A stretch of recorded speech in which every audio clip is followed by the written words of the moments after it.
I'm Luke Lysen, and this is my podcast.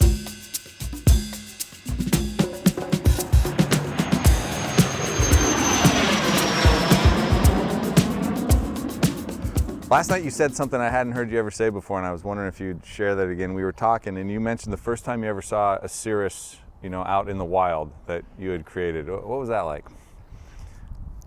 Actually, as we talked about it last night, I think the analogy came up correct when you hear or see about a band, they hear their song on the radio for the first time. Right. It is very much the same. We were producing some airplanes. They were rolling out. It was probably 2099. We delivered our first airplane. Walt Conley, right? Walt Conley, yeah. The end of July of 1999. And it was probably mid-2000. We had 70, 80 airplanes out and landed at an airport, and there's an airplane. And that's back in the day when there were so few, we actually knew who you knew all the owners, right? Was, like, oh yeah, I remember building his airplane. And it's exciting. And over time, not to sound arrogant with it, now you land at an airport, and if there's not a Cirrus, it's like, what's wrong with this airport? Well, we were talking about it. Last summer I was at the VPO event in Croatia and driving in a random field in the middle of Croatia, and there's a Cirrus on the ramp. I mean, we're closing in on probably 10,500. They are ubiquitous. They are the airplane. So that sort of goes back to how did aviation become your passion? When was it that you knew that this was going to be your life? I don't remember when I knew that. Before you could remember. So the company started with my brother Alan and I and his roommate from college, Jeff Viken. Alan is older and always had that passion. So almost from as early as I can remember, we're playing with model airplanes and talking about aviation. Through high school, Alan is talking about he's going to have an airplane company. He's going to design airplanes. It was so natural, part of the conversation. At some point, it's like, well, of course we're going to do But entrepreneurship had been in your family, right? Your parents were entrepreneurs, your uncle had a boat company. Yeah, my grandfather kind of started the aviation bit with the family. He developed pasteurizing equipment, or I should say dairy equipment. Okay. Up in central Minnesota. And he had an airplane, I think his first airplane was in the 1930s. Okay. And he had a pilot. He was not a pilot. But with an airplane and a pilot, he would land in the hayfields next to dairies and go in and sell his equipment or go in and work on it or fix it. Okay. So from the early days of his business, flying to a job, he learned quickly you could beat the competition there. You can get there sooner, better support. So you just grew up knowing this. This is just part of is this Tuesday to have an airplane around? Yes and no. The enthusiasm, the drive for aviation was there. My uncle was a pilot from the time that he was 16 years old, my dad's brother. My parents were not pilots when I was very young. It was actually, again, Alan, who wanted to learn to fly, that my parents said they wouldn't let us fly until they learned. Okay. So my parents and Alan went through ground school together. Is that a problem that? It's not too bad. Okay. So Alan and my parents went to ground school together, and both my parents got their pilot's license. Okay. Then Alan got his pilot's license. He was in high school when he started to fly. I was in middle school when we bought our first airplane, 1960 182. Okay. So from that point on, lots of travels in the backseat of a Cessna. When I turned 15, when I could now start to learn to fly, Alan and I went out and bought a Cessna 140, 1947 Cessna 140. That's what I learned to fly on. We kept it in a teeny little grass strip. I actually describe it as a hayfield. It's not much more than a hayfield. Okay. On a farm about 7-8 miles north of the town that I grew up in. And that's where I learned to fly, flying that Cessna 140. Okay. The enthusiasm for flying was always there, and I loved flying. I wanted to be a pilot. I wanted to be involved in aviation. I was not as steadfast what that is as Alan was. He was drawing pictures of airplanes saying, this is what we're going to go design. I was going, I want to go fly anything. All right.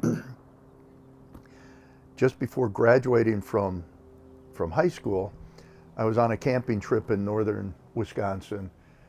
And those days, you drive someplace, you always got to drive by the airport and see if there's anything cool. Sure. And drove into this little airport, and there's a Champ that was laying upside down, still in the tie down, but it's wings down, gear up. Like any normal kid then, I looked at that and go, wow, that's cool. That could be we could rebuild that. Sure, that's normal. And asked the people at the FBO where, who owns the airplane and what's the story. It got flipped in a storm. The owners are, a mile away. They gave me the address. I drive down there, knock on the door. A woman comes to the door, ask about the airplane, and said, I might be interested in buying it. And I don't know if she was the sole owner, but she agreed like that fast. You can have it. We worked out a price. It was every cent that Alan and I had together to go buy this wrecked Champ. Okay. And I should say damaged. I mean, it was just flipped over, so we thought it was going to be an easy project. Like everything in aviation. Yep.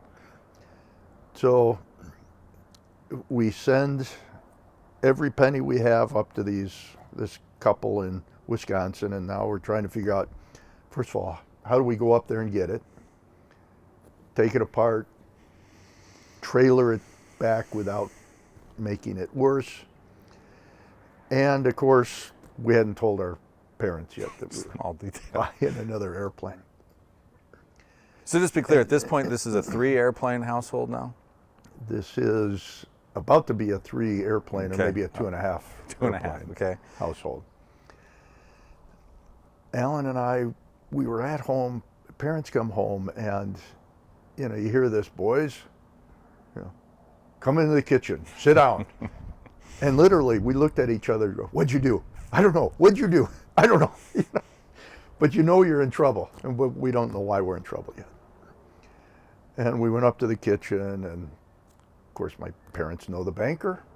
The banker didn't seem that this was normal, that 2 kids send all their money to somebody in Wisconsin, and proceeded to tell my parents that we had done that. Sure. So it was like, yeah, we bought an airplane.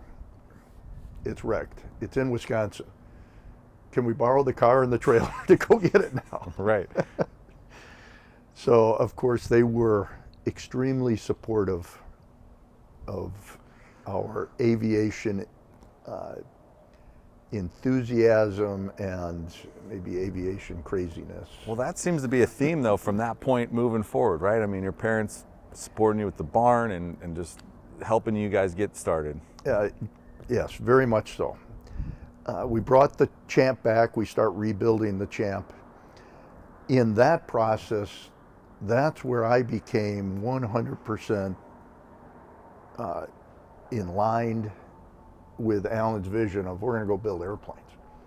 And you're 15 at this point now. Oh no, I graduated from high school. Okay, so I was 17 17 when we actually started working on that airplane. Okay. Then I was like, yeah, I like building airplanes. I like working on this stuff. So through that process, it's like, yeah, let's go start a company. We weren't completely sure what it would be. The name Cirrus often comes up. Where'd the name come from? Yeah. We were driving down to my grandparents in Chicago from southern Wisconsin driving down there. And it was a day that we called flight service, and they said, there's no way you could make this flight VFR. It's going to be horrible weather, thunderstorms everywhere, rain, wind, the sky is falling, you have to drive. We drove down to Chicago and back that day, and the only cloud we saw the whole day was a cirrus cloud. Yeah, a little bit before flight. And that's when, not sure what it's going to be, but it is going to be called Cirrus from that trip. That's the origin of the name, that trip. That's the origin of the name. From building the Champ, we started with this dream of, we already had an airplane, the Cessna 140, didn't need two, we were going to rebuild the Champ over that first summer, sell it at the end of the summer, and make our first fortune in aviation. Sure. That's when reality starts to set in. We could barely afford to buy it, therefore we couldn't really afford to rebuild it.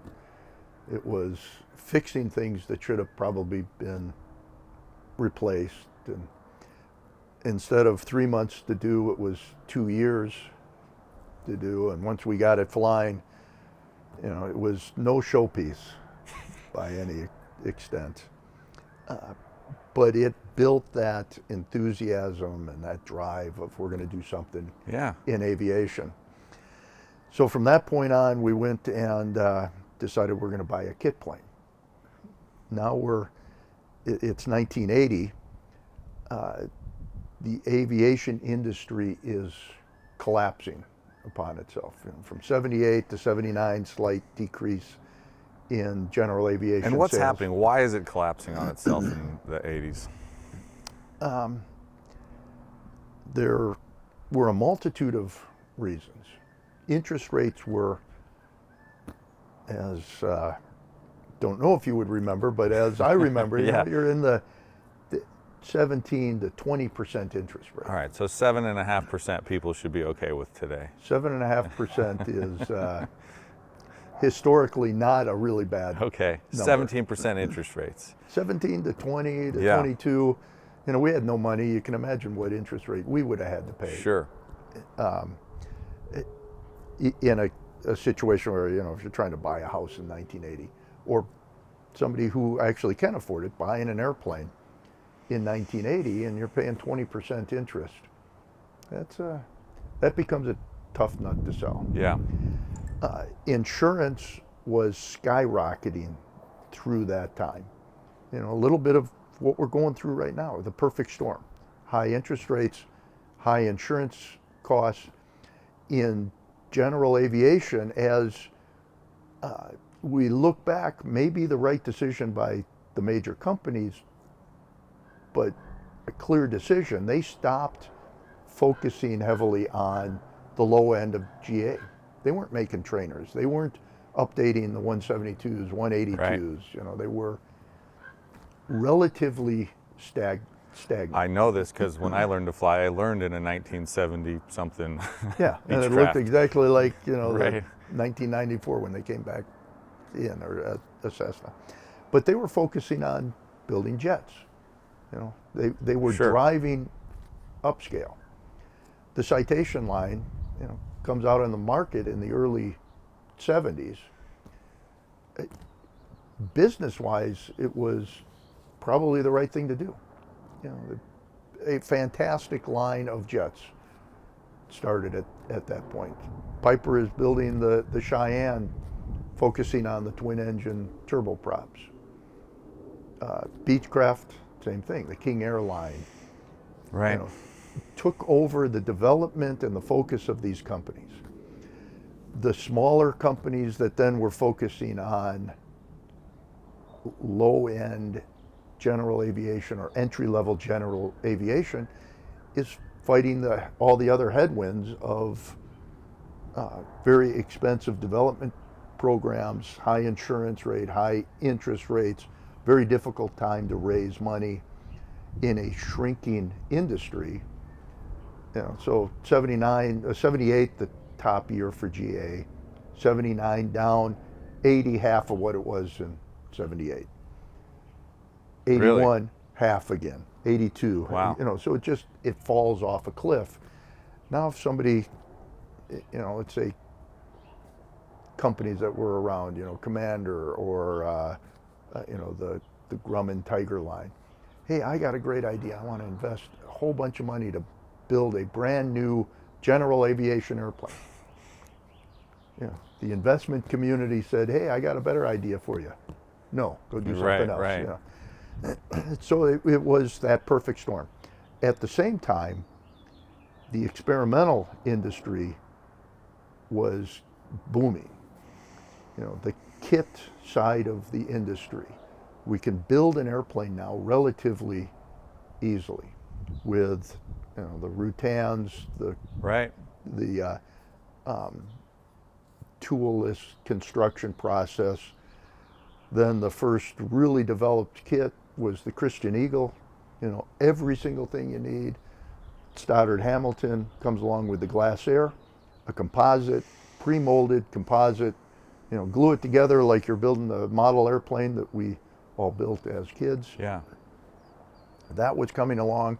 These airplanes are high performance, great flying, many of them, great flying capabilities, unique, fast, short field capability maybe, just all of this innovation. They were cool. Going into that. It was cool. Right. They were cool. So we went to Oshkosh. It was, I think it was 1981, with $200 in our name to go buy an RV-4. Okay. Metal, great kit, fantastic performing airplane. Of course, the RV line. It's a wonderful airplane. We were going to give Van Grunsven our $200 when we saw Tom Hamilton's first class air at I don't think I know that. So you were going to be RV guys. We're going to be RV guys. Maybe this plane behind us would be metal today. I was going to say, that changed the course. Actually, if it was metal, it wouldn't be sitting here behind us. So we, instead of giving the $200 to Vans, we gave it to Stoddard Hamilton or Tom Hamilton. I see. And we bought a kit glass air. And that was a really cool airplane. It was composite. My uncle built composite boats, something that we actually thought was cooler than metal. Yeah. The right direction to go for a new airplane. So we bought the glass air. It was about a year wait for the kit at that time. Drove up to Seattle area where they were building the kits. At that time, they were in basically like a storage room. It's like a garage, rent a garage, a couple of stalls in a garage. They had moved out of what they called the pig farm by then. And they were putting these kits together. And we got there, and it's a small group of people, and got to know Tom Hamilton quite well. And with these guys, we're looking at it and going, well, I'm not sure they're any smarter than we are. And they can do this. Well, I think we can go do this too. Yeah. So we bought the kit, then you bought the kit thinking you were going to learn on that and then do your own thing. Bought it realizing, maybe solidifying the dream that we can go do this. That this kit, we can go build a kit plane, but we had a different dream of what that airplane should be. So over the years, as I've gotten to know Tom so well, I have learned that he is a hell of a lot smarter than we are. And he has been a great mentor.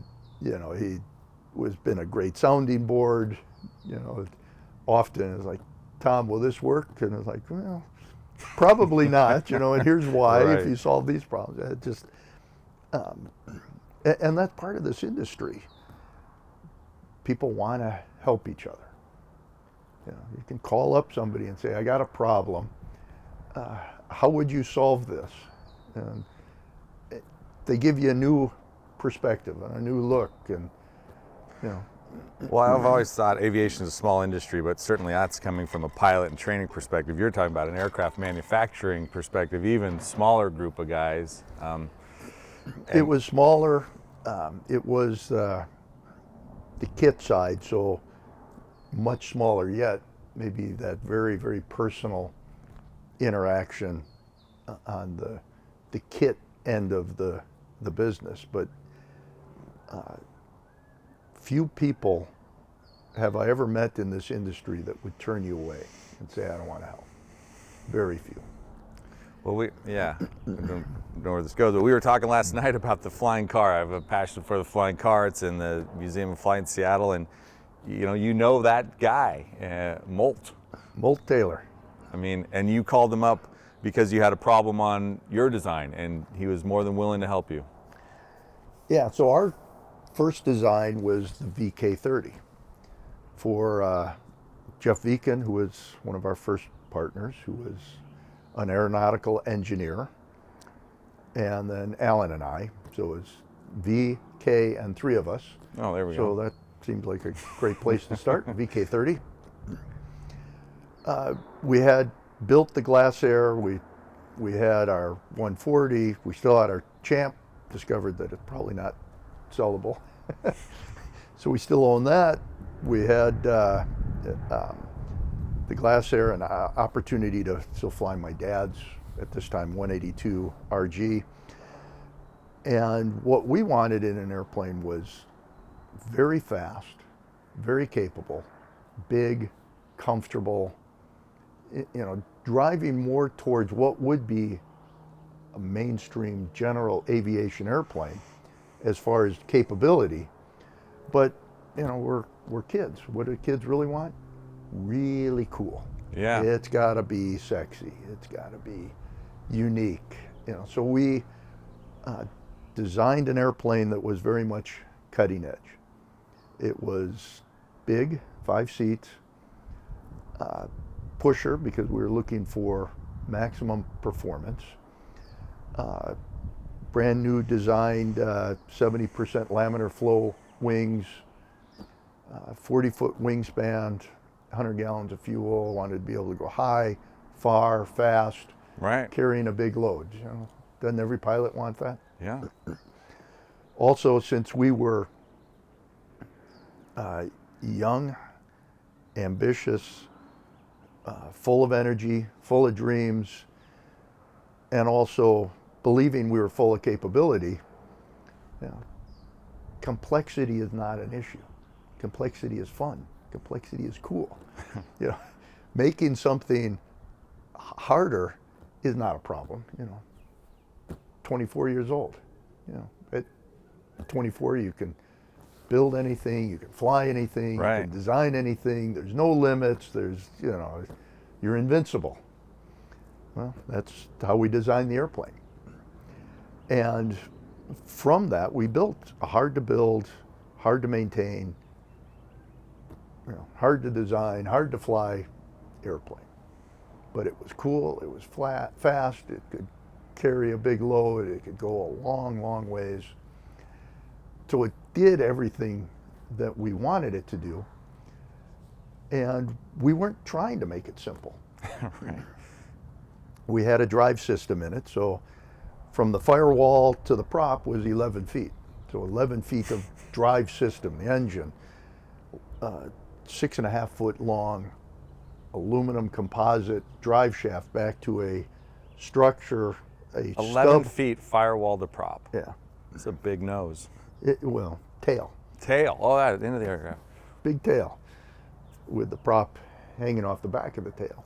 We had a stub housing in the back, which was a short shaft, 18 inches long, tapered roller bearings on both ends. That's where we put a slip ring around that shaft to run the propeller exactly like the slip ring on the engine is. You just port the governor on the engine and ran a tube back to a housing in the back. And simple. Port this little shaft, you take all the loads out back there. It was simple, made complete sense. Except a piston engine is a very fast series of pulses. And every time a piston fires, you're putting a pulse into a shaft. The longer the distance between the input of that pulse and the reactionary end of the pulse, meaning the prop, you are creating a twist. And each pulse, there's an input and a rebound. And if that input comes at the same time of a rebound, you get a peak torque and things break. To solve that problem, we turned to Molt Taylor because he had solved it in the Aero car and an airplane he called the Mini Imp, which was also a really cool two-seat pusher. Okay. And we called him up and said, how do you take out the torsional resonance? How do we not break things when we start up the engine? And he had a way of taking a clutch from electric motors that run conveyor belts. An electric motor spins up very quickly, but a conveyor belt has to spin up very slowly. So it's a soft start clutch, centrifugal force clutch. Okay. Consequently, you set it up and it slips until it gets up to a speed where it, in a sense, locks up, but it's also like a torque limiter. If you ever get that resonance that you hit that point at which something would break, the clutch slips. Very simple idea, very simple process in theory, but a high maintenance item. You know, you're constantly dealing with your clutch, you're constantly tuning the clutch. Again, 25 years old, who cares? You know, that's kind of fun, you know. So, but all of these things made the airplane difficult to sell. So I describe us as we were an unsuccessful kit manufacturer, but we did build the coolest, the most unique, capable airplane. So as an aviation company, we had everything that we needed. We had a highly technical airplane, which taught us things. We learned from it. We learned how to build parts, how to build airplanes, how to design complicated systems. We also learned that simplicity is not a bad thing, it's a good thing. Right. So we learned that we need to design in a different direction. But we were so unique that everybody knew of Cirrus. People had seen the airplanes. We were in lots of covers and lots of articles about the airplane. So from that, Cirrus became a well-known company, although we were not selling enough kits to be as successful. What year are we at right now? You know, late 88, we introduced the airplane, 89, 90, 91 time frame. And that's when we quickly realized kits is a pretty tough. How many did you sell of those? 44. 44. Is my understanding there's still two of these VK30s flying around now? Well, right now, none of them are flying. Okay. There are some that are still flyable. Okay. When we got into really going in kits is the kit airplane industry is that part of the industry that just kind of keeps on giving. You know, it is a lot of hand-holding, helping somebody build, first of all, a big complicated airplane. So you sell a kit, and then, you know, one person building a kit you can take care of. Now it's 2, 3, 4, and end up with 20, 30 people actively building a kit. You basically need a team of people helping them build it on the phone, answering questions, you know, fixing problems. The other thing we've learned in this industry, you can test, design, test, you know, make mock-ups and then different airplanes and fly them and get everything to where you think this is great, and then you hand it to a customer and they break it. Then right away you're saying, you did what with the airplane? Been there. Didn't anticipate that. Okay, now we got to, you know. So yeah, the same thing with the kit industry. The kit industry is like at least in that time, the last true area of freedom in this country. If you could bolt an engine onto a tree stump and go try and fly it, as long as you use aircraft quality bolts bolting that engine onto the stump, the FAA said, go for it. Go, you want to kill yourself, you have the right. So people buy a kit, and it's like, I got a great idea. We're going to cut the whole top of the airplane off so I can put in this 800 horsepower engine. That shouldn't be a problem, should it?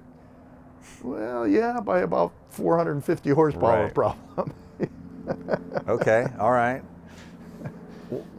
So at what point, so that you had the kit thing, when did the parachute come? When did the idea for having the cap system?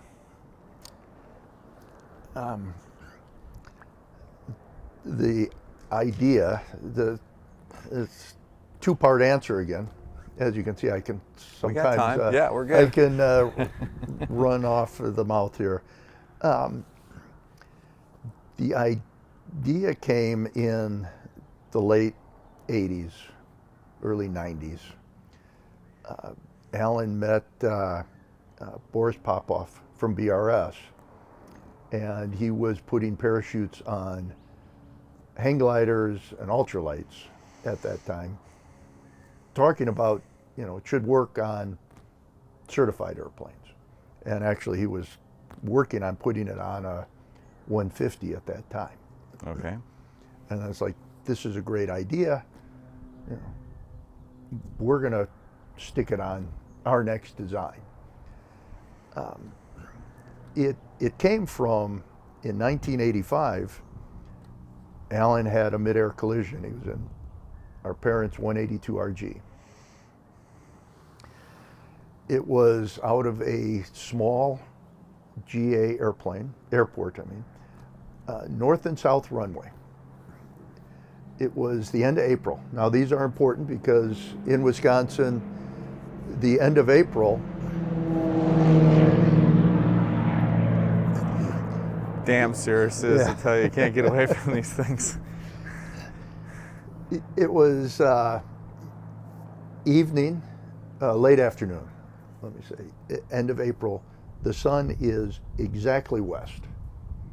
There was a small Vagabond, Piper Vagabond, no radio, no electrical system, flying straight west into the sun in an airplane that's 40 plus years old. Our speculation is he probably can't see forward. The sun is right in his face. It's not a brand new windscreen. It's probably got some scratches, the glare and all of these things. And he crossed the departure end of the airport. Alan was training for his IFR rating, had just taken off. It had actually just put on the hood when the two airplanes collected each other. The wing of the 182 went through the strut of the Vagabond, immediately taking that wing off. The strut cut off 4 feet of the wing on the 182, just sliced through it. He was able to control the airplane, and on the Cessna they have big, long ailerons and a middle hinge. So it took the aileron off to that middle hinge, but he still had half an aileron on one side and full aileron on the other. So he's able to control the airplane, get it back to the runway. He landed at, I believe these numbers are right, at 140 knots. Oh my gosh. At control limit of roll when he touched down. Got out of the airplane, and Alan didn't say aviation is stupid, aviation is dangerous, we shouldn't be allowed to fly, we need more rules or whatever. He got out of the airplane and said, there has to be another way to change aviation to make it safer. People make mistakes. You can't stop people from making mistakes, but we can come up with something that mistakes aren't always deadly. There's got to be something else. On a car, you get to pull over beside the road. Sure. In an airplane, you don't get to pull over. You have to deal with the mistake until you land safely on the ground. How do we change that? That point on, started to look for what that could be. When we started on our next design, the SR, it actually would technically be starting on our third design, the SR-20. From day one, it was going to have a parachute. Well, that's a good point, because in the early days, people would say, well, they put in the parachute because of the spin characteristics, but the parachute was day one addition to the aircraft. Yep, day one. And when we started the SR-20, I was a ripe old age of, let's see, I must have been 29 years old. This is the early 90s.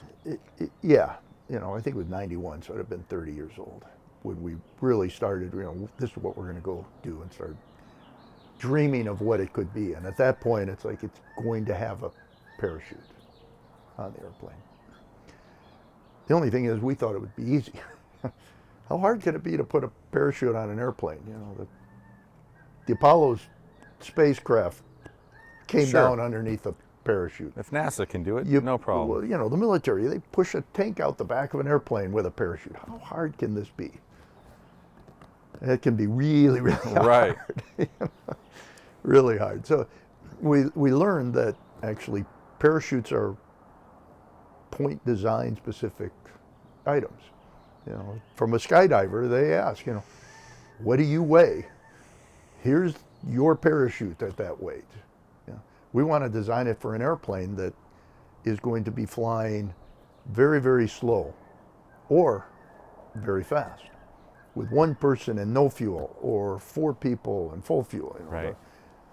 The requirements are enormously different. The amount of load on a parachute between pulling it at stall with minimal fuel and one person, and pulling it at cruise speed at gross weight, the load requirements are so vastly different that it's not, gee, this is simple, let's just go put a parachute in the back of the airplane. Yeah, so. But I mean, we now have hundreds of lives saved, hundreds of deployments of the parachute, or over 100 deployments of the parachute, both on the SR and the SF-50. You guys figured it out. We did. We figured it out. We figured out how to make it work on a 6,000 pound jet. Now, it is an enormous undertaking, and as Todd Simmons puts it, that every company has that big idea. Parachute on an airplane is a big idea. Right. Do you think you'll see it on any other aircraft? Do you think other manufacturers will do this? I'm amazed that they don't. We didn't try to, in the very beginning, try to isolate any ideas. We didn't patent anything. We didn't try to keep it secret how we did it. Our look at aviation, from day one, is a bigger, healthier aviation community is better for all of us. And we never said we want to build the most airplanes. What we always said is we want to build every single airplane we can build. And if somebody can build more, that's fine. We want to build everything we can do. We want the market so big that everybody can build airplanes. Keeping your customer safe is kind of an important piece of business. Right. So I'm amazed that new designs come out that don't do it. Right. It is hard. It's a lot of testing. Every single installation design is going to be different. You got to go figure it out. There is nothing that's, the simple cookie cutter, I've got a parachute, if I put it here, it's going to work. It's going to have to be tested. Maybe it works, but you got to go find all of those nuances that make it a problem. I work with Gary Black at Aerista, and I love hearing his stories about bombing the desert, doing your parachute runs. And we went out there for a weekend, and next thing you know, it took a little longer than that. Yep, the FAA, when we first were going to certify just the canopy, the FAA said you'd have to do 3 successful drops. So we thought, okay, great. We took our parachute, 3 parachutes, and put barrels of sand on a pallet, strapped it together to get the weight we wanted, pushed it out the back of a 123, and that first weekend we bombed the desert 3 times. That's how many parachutes we had. And they come back and go, maybe it's not quite so easy. And as we got better at bombing the desert, if I put it, there is a picture that Gary actually has of the team that was out there doing it, and there was a pile of cans, busted cans behind him. It was, probably 10, 15 barrels, broken. Right. And if I remember the number right, it was 34 times we bombed the desert before we had our first successful canopy open. Yeah. Wow.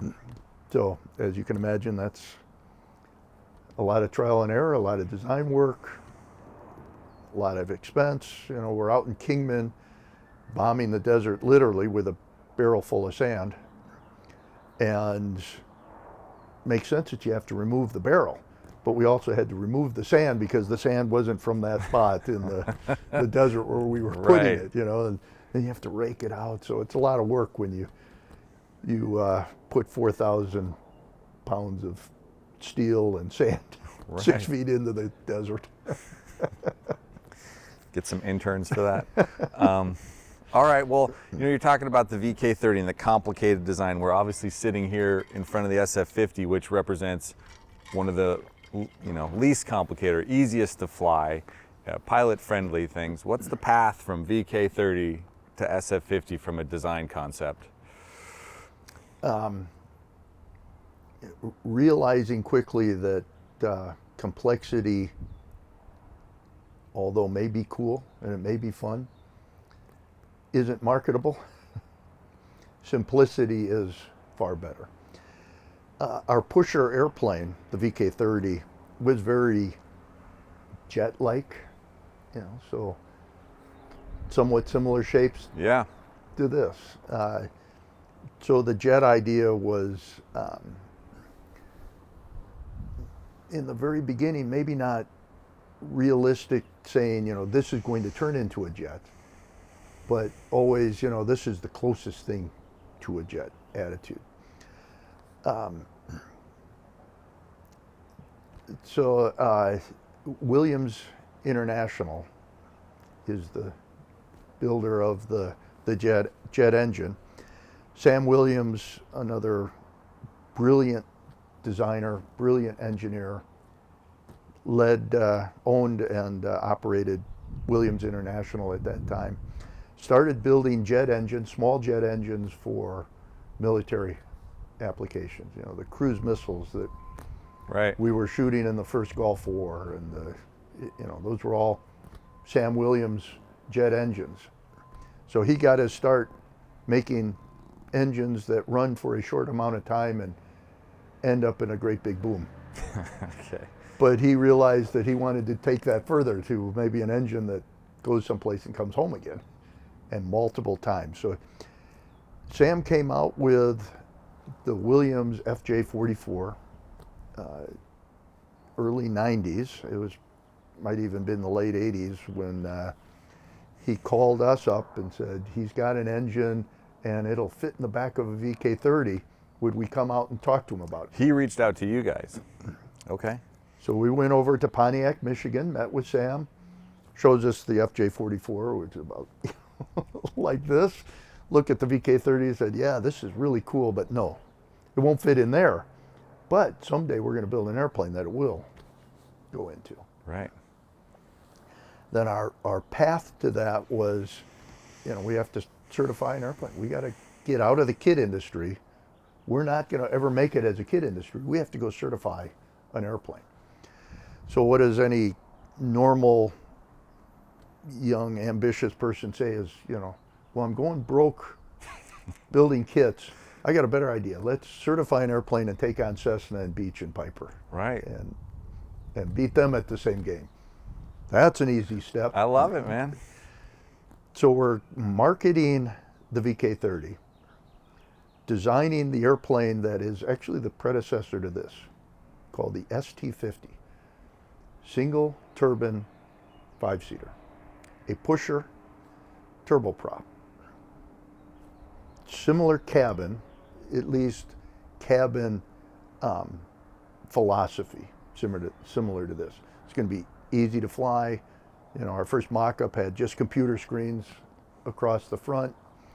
We didn't know who would make those computer screens. We weren't completely sure of what they would all do, other than we were going to computerize flying to make it simple. This is before the SR. This is before we ever started doing any work on the SR. Okay. When we made the decision that we are not going to survive as a kit manufacturer, we had to say, okay, we're going out of business doing what we're doing. We have to change. We either are going to go out of business, I'm going to go work for a bank so I can afford to fly or whatever. Right. Or we have to design a very marketable airplane that everybody, you know, that the aviation world wants. Right. We chose that path. Now we have a couple of options. Take, in a sense, the concept of the VK30 and turn it into a marketable, sellable, certifiable airplane. This is the airplane that we're known for, the VK30. Pushers, big, comfortable. Or we go the route of maybe a kit or certify a general aviation airplane, and an airplane that at that time I wanted. I couldn't see myself flying around in a jet or even a turboprop. I wanted an inexpensive, simple, by that time I have one child and a wife who was skeptical of flying us around in some of the things that we had available to us. I'm actually surprised Blake didn't show up here for breakfast, given our experiences on these trips. But okay. Well, that was actually Ryan, who was the baby. Blake wasn't there quite yet. So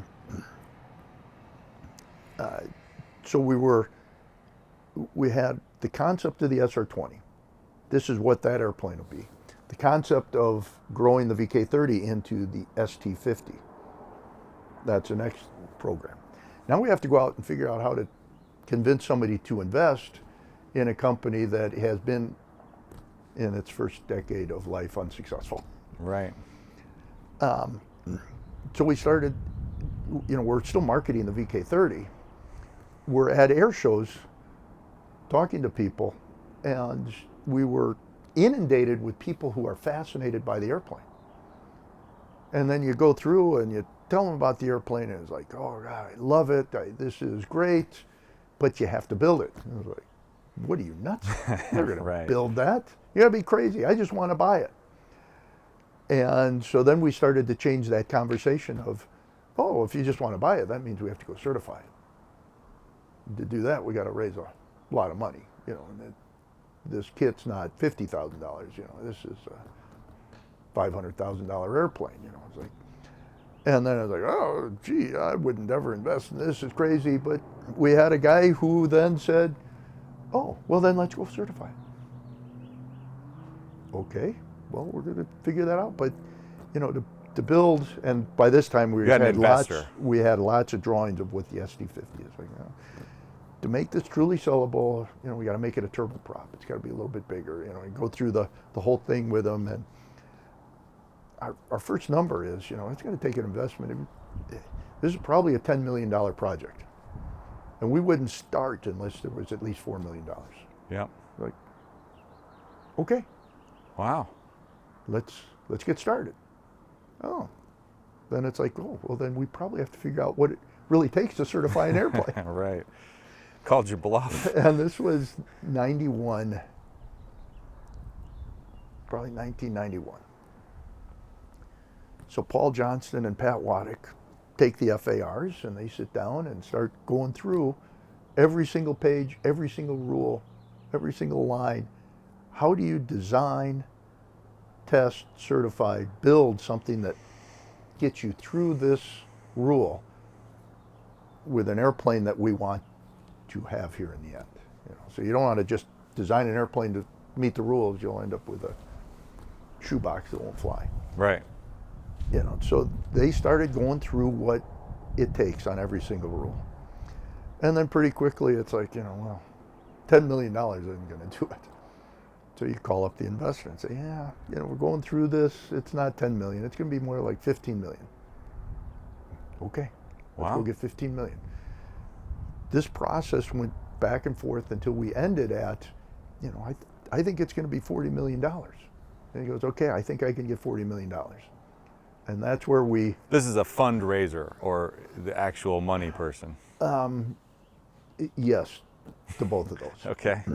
We had gone way beyond his means by this point. This isn't somebody going, okay, this will be a fun project I can fund now. Got it. This is real money, and I got to go raise real money to go get this done. He was from Switzerland, but he was an Israeli.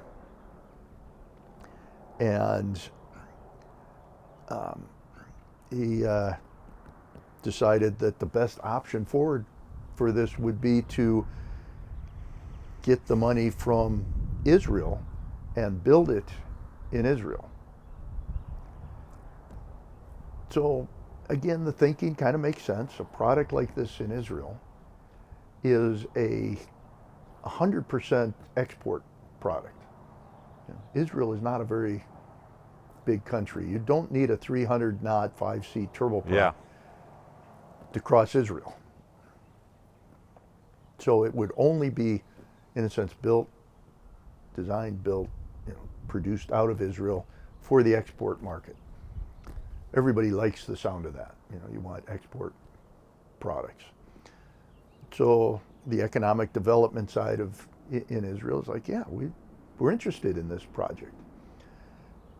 But what makes it interesting is we could build this. It's a new program from scratch. We could put it someplace that we're trying to create development. We're trying to get people to move to, and we're trying to create jobs in a new area. Well, this is 1992 in Israel. Where do you think you want to build? You want to put new jobs. The town chosen was a town called Kiryat Shimona, which is right up at the bottom of the Golan Heights and two-sided by Lebanon. Oh, and they're in a war with Lebanon at this time. Sure. So you want to bring people to the border of Lebanon and create jobs. So we're going to build airplanes 3 miles from the Lebanese border at the base of the Golan Heights. If that's where the money comes from, we're going to go build airplanes there. Unreal. It is. So we're in Israel and lots of trips over there. And what do you do in the evening when you're done with your business? It's like, well, let's go see where the last Scud missile landed. That's your evening plans? Yeah. Okay. So let's see it. They sent a Scud missile hit this block over here last week. Let's just go see what it looks like. That's the times that we were going to develop airplanes in Kiryat Shimona. But with that, we got enough funding. The way that it worked is we sold the design to a company in Israel that got the investment. We were to make the initial design, build the prototype, deliver them the prototype and the tooling to build the design, and then had a contract to help with them do the engineering, moving on to get it certified. So we built the prototype. And this can be certified by the Israeli authority. Okay. Yeah, which ultimately is, through the U.S. I mean, everything in aviation swings back here, or at least currently still does. So the project was going to be in Israel, and it's an Israeli project. This is our first foray into economic development, money of anything. It's no longer just sweat equity. It's real money coming in for a specific project. The way it was set up, we had $15 million of cash, in a sense, and $30 million matching investment from the economic development side in Israel. So you spend $1 on a project, or let's say you start on a $3 project, you spend $1 and they put in $2. The problem with economic development is it may be great for a known product. It's great for moving a process. It's very, very difficult on something as unique and developmental as what we were trying to do. So we spent about a year laying out all the plans on how this program would work to get the approval that they were in. And then after that, we had the approvals. We spent $1, which ended up being $3, that they would then replace $2 of it. But after you spend the $3, you now have to go back and prove to the government that you did what you said and go through a whole approval process to get the $2 back. We went through the first 15 million relatively quickly. Now everything was going to, it quickly turned into their money to keep the project going. And it is so slow. The approval processes are so inefficient and slow that, you know, you're immediately out of money. Trying to do something, hoping to get reimbursed for what you already did to finish what you're working on. So it was start, stop, start, stop, start, stop. It was quickly no way to run. Are you living in Israel at this time? No, we're in Duluth. Okay. You know, building the first prototype at that time. Okay. Which we did build and did deliver to them and did fly it. The ST-30. ST-50. ST-50. Single turboprop 5-seater. Got it. And then back here in Duluth, we started building the SR-20, which was going to be our own project. So in 1994, we introduced at Oshkosh, we went through a marketing campaign called The Mystery of Hangar X. Yeah, I remember.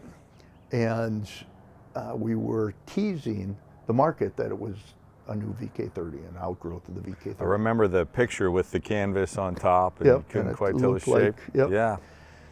So when we unveiled the Mystery of Hangar X, we had the ST-50 in front, but behind it was the SR-20, which was truly the mystery.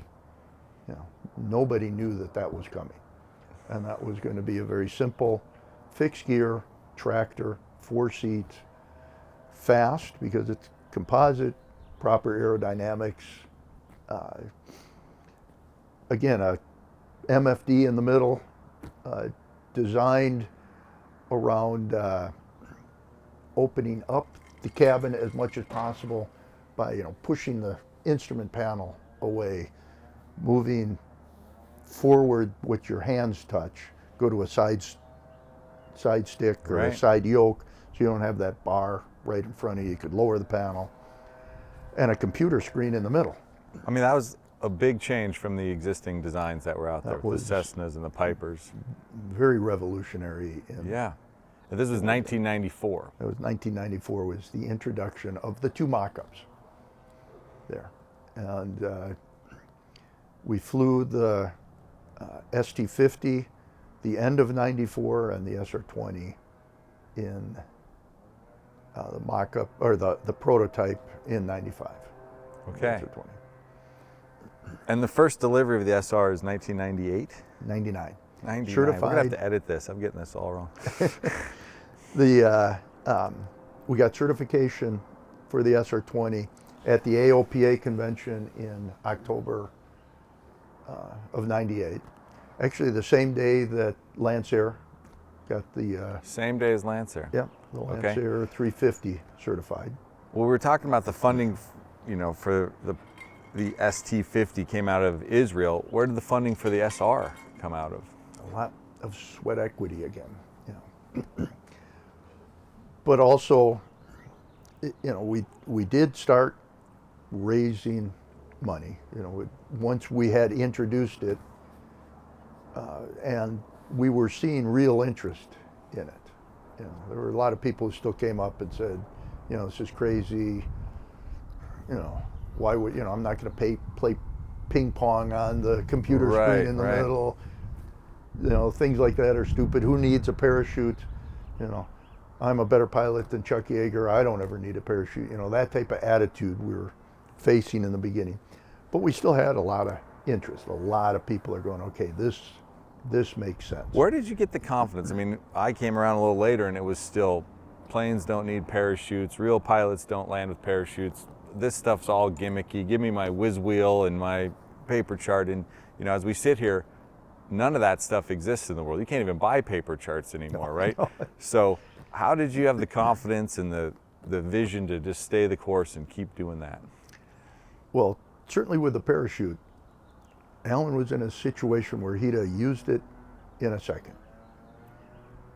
So while we are developing the SR-20 and trying to develop the parachute and having problems, and bombing the desert and having extraction problems, just as we're learning each step along the way.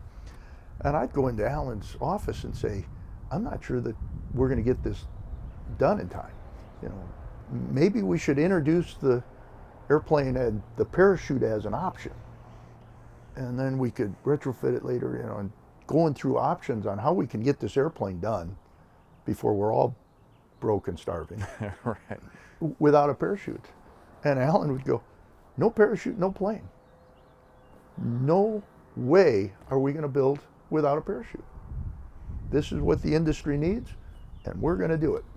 Yeah. So I was like, okay, we'll go bomb the desert again.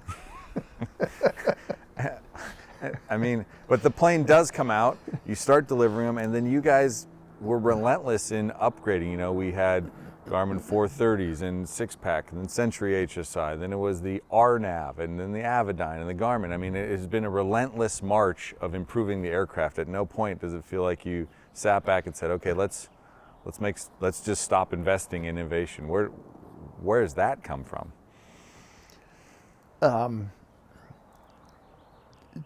So in a few areas.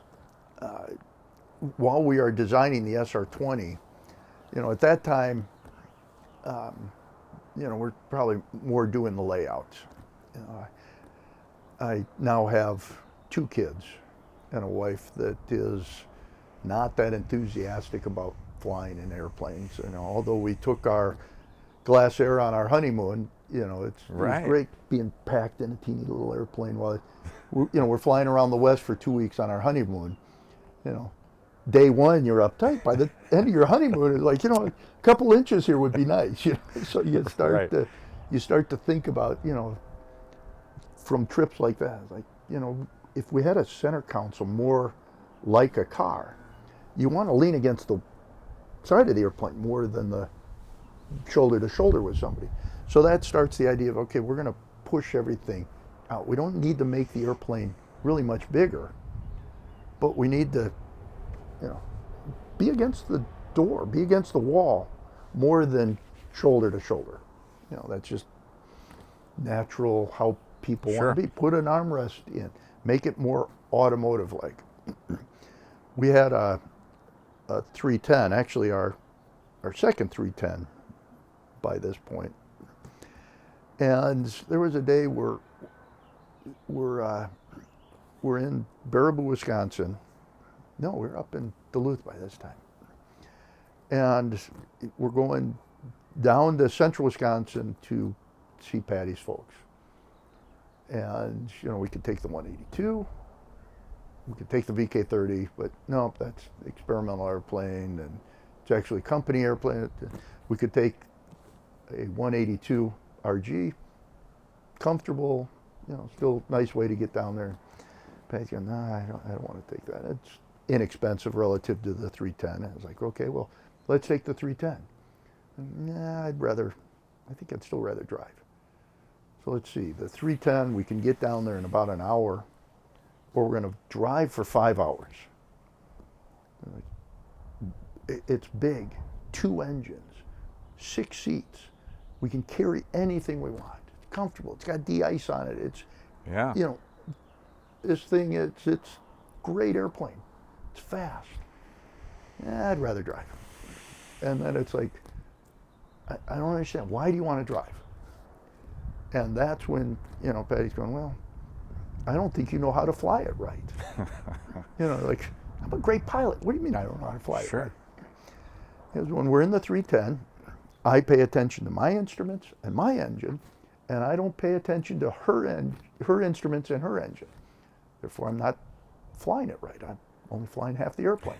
Right. And she's sitting in the airplane like this, afraid to touch anything.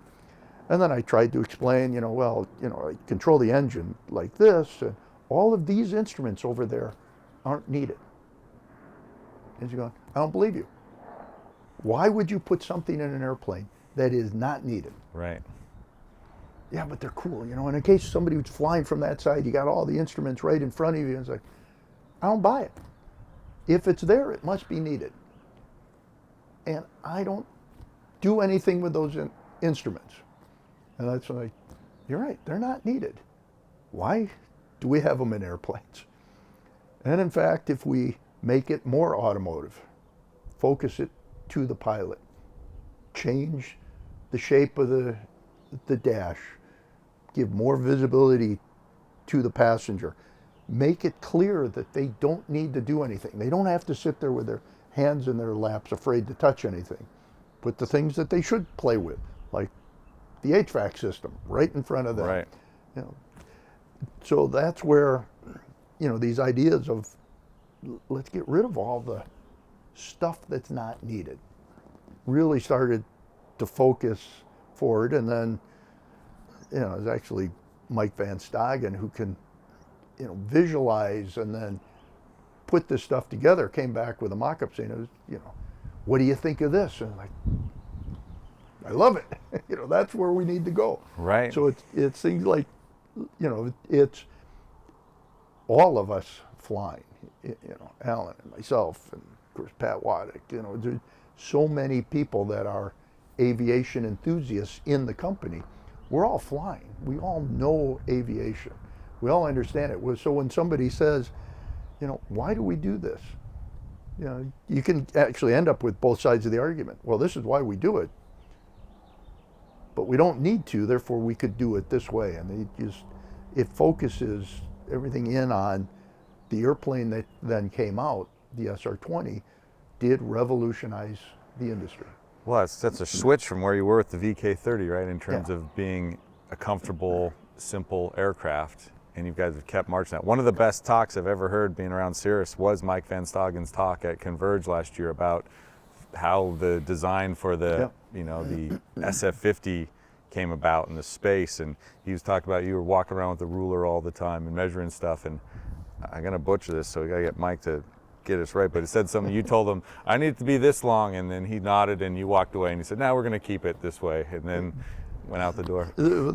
There were things that, so when we started truly working on the jet, it was, I think it was 2002, might have been 2003. We rented a old gas station with a garage behind a gas station, downtown Duluth, and put Mike down there to start making mock-ups so we can visualize this and start feeling, you know, what's right, what's big, you know.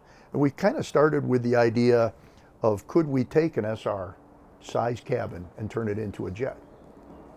So that's where it started. And so quickly it's like, well, first of all, there's no engine. So if you got a bigger engine, you need more fuel. You need a bigger wing. If you got a bigger wing, you're in a bigger cabin. You know, it starts growing. And then for CG, jets are longer because the engine is in the back or in the middle. It's not hanging on the front. So you start growing things. When we really came to this size cabin, we're in the mock-up, and Mike built this mock-up and he's showing it off to us, and I'm sitting in the back seat of the mock-up going, this airplane is huge. This is crazy. We don't need all this space. It's just, you know, I'm sitting in the airplane like I am right now with a person my size in the front seat. Right. In the flying is like, we could get rid of like a foot and a half of this and make the airplane lighter and less wetted area and less material, less expense, and take a foot out of this airplane. This is crazy. And that's when he's like, yeah, okay. No. And you can't because of CG and other things. But, in the end, when you get into a mock-up, and that's what we learn over time. You get into it once and your first reactions are these things. Was he right on this cabin? Absolutely. Sure. I mean, there's no better cabin in the industry that does you got what that this little does. bubble shape at the beginning, the seat slides back so the pilot can go right up into the front seat. You don't have to do a yoga move to get into the cockpit. It's beautiful. Well, and that's, the other thing with this, if you're flying around, this was going to be $1 million airplane in the beginning. Now it's, 3.5, but our concept was $1 million airplane. Well, even at that time, the early 2000s, if you're flying around in $1 million airplane, you're probably not a 25-year-old kid that can climb into anything. More like we are now, a little heavier than we should be, a little stiffer and harder to climb around. I'm at the age now where flying this airplane is what we were designing it for. Getting in and out has to be easy. The operation of the door on a pressurized airplane is rather important. Having the door next to the pilot so the pilot can actually make sure that it's closed properly. Or more importantly, easy to get into, can get everybody into the airplane, the pilot can get in, controls the door, you can get started without suffocating all of us in a tightly sealed cabin for the time it takes to get up and running and the air conditioner on. I do that with the door open. Right. And then I just reach over, close the door, I can secure the door, I know it's safe. It was absolutely the perfect design combinations to create the flying experience that we have. So we were talking about, when this came to be, you said, I had the story wrong. You said you went to the board and they were excited about the airplane, but they weren't able to provide any money. Right. So take us from that part of the story. That's when, we had talked about where the growth path of the company was, where we would grow the SRs, the introduction of the jet, and we didn't have, that first real board meeting about it was when we had a mock-up that you could be in it and you could show somebody. It's not just on paper. We kind of learned our lesson with paper products in our board earlier. So now you can see this, you can climb in and out. And so you and Dale had Mike making this before you presented. Yeah. So when it was presented, the mock-up was there, the cabin mock-up. And it's hard to climb in and out of that and not get excited and say, wow, if I could fly in this is really cool. But we were a fast-growing company at the time. Every penny that we made was going into the company, into the SR line, continuing to grow that, to keep developing the SR line at the same time. This was going to be a large investment over and above. And the board basically said, yeah, this is a great product. This is really cool. We'd love to see it someday. But no, we can't afford it. We can't pay for this. Company can't pay for it, and we don't have the investment to do it. So until you figure out how to pay for it, we can't do it. And this is our capita? Is our capita at the time. So, you can be very excited. We all know that same feel. You go to a new car dealership. Oh, I love this car. Well, you can't afford it. Right. Well, then I'm not going to, that's reality. So that's pretty much what the board was saying. You can't afford it. So it was after that it was, okay, we're going to have to figure out how to afford this airplane. And It was '06 time frame when we realized that we can't afford to do this. The customer is going to have to, we're going to have to figure out how the customer helps pay for this. We did not obviously see '08, '09 recession coming at that time.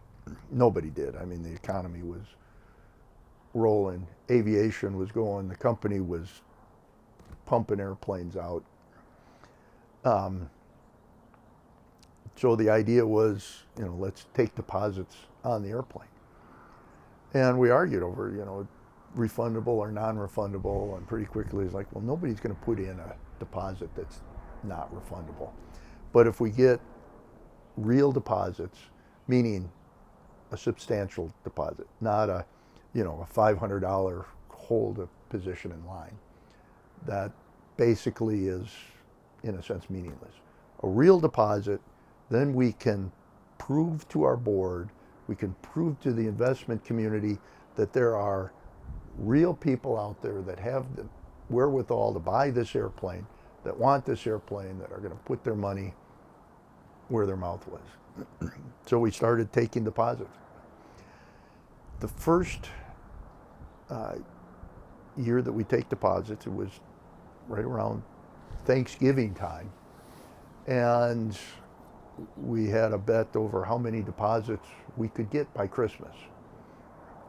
And I thought at the time was the most realistic, a conservative, this is reality number that I came in, I was probably the lowest, and everybody else, Alan was the most aggressive, saying this. We were all wrong. It was way over where Alan said, this is where we're going to be by Christmas, with nothing to show. We didn't tell anybody what it was, other than we're going to go build a jet. I mean, I've shared this with you just before on camera, but in '05, we had our first Alaska adventure at the Flight Academy, and Alan came on that with a guy named Peter Code. And Peter was taking delivery of one of your signature edition SR-22, the first turbos that came out. And I was going with him to pick up the plane, and we met Alan for breakfast, and he slid over that check for $100,000. And Alan was like, oh, we're not taking checks yet, slid it back. And they did that back and forth, and he said, oh, I'm going to take this and show the board that we can get deposits. And yeah, it turned out, I mean, everybody wants this thing. Yep. And then we went through a very, very unique marketing campaign to keep people interested and excited about what we were doing without showing them what we were doing. I think Russ has let us look here at this little piece that you guys sent out there, and I remember the puzzle pieces and the coasters. Pieces where it started. This is pretty cool. We sent out the jet by Cirrus.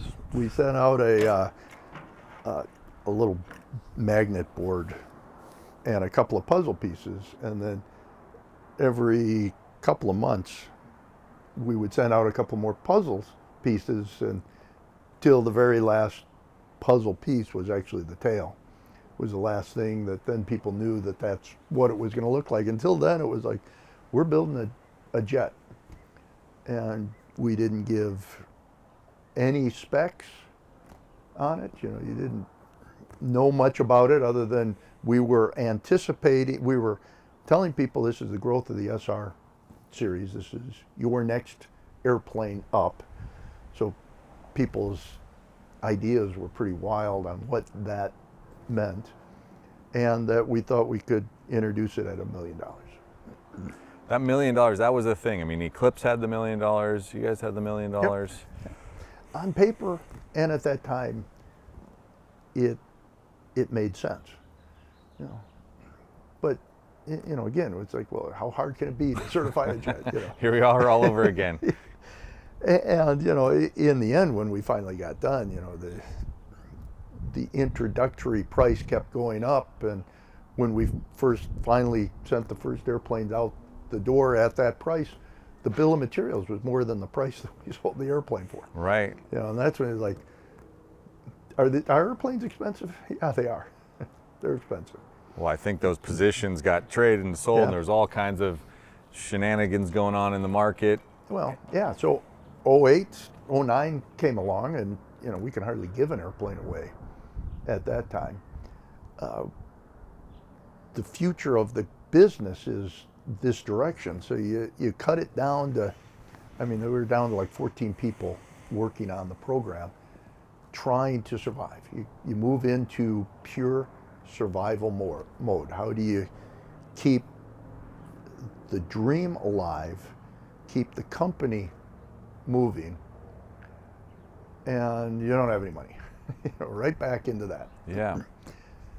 The number of customers that stuck with us is, I think, amazing. I mean, the people started to see what this could be.